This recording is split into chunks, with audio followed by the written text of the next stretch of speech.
খাবার খাস? আরে কেউ তো ক্লাসের ভিতরে খাবার খাচ্ছে। কিরে বাবা, তোর এত বেশি সাহস হলে কিভাবে? এই নে বেটা। স্যার খাবারটা তো হজম করতে দিতেন। বাচ্চারা খাওয়া দাওয়া বাদ দিয়ে সবাই মনোযোগ দিয়ে পড়াশোনা করো। আরে রোহান, খুব ভালো পড়াশোনা করছো মনে হয়। আরে এই কি ভুট্টা খাচ্ছো? আরে স্যার ভুট্টাটাও শেষ করতে দিল না। চম্পা, তোমার কি খবর? হাতটা এখানে রেখেছো কেন? আরে এই কি, এটা আবার কোথায় যাচ্ছে?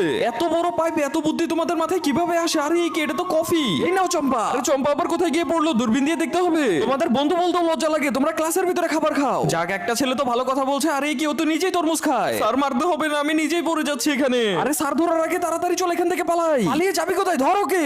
অনেক দূর হয়েছে, হাঁপিয়ে গেছি রে ভাই। এত তাড়াতাড়ি হাঁপিয়ে গেলে তোমরা? আরে বাপরে স্যার। বাচ্চারা তোমরা এমন হয়েছে কেন? পড়াশোনা বাদ দিয়ে শুধু খাবার খাও কেন? আরে স্যার, আপনি আপনার রুমে খাবার রান্না না করে আমার রুমে কেন রান্না করেছেন? ওগুলো তো পুড়ে যাচ্ছে।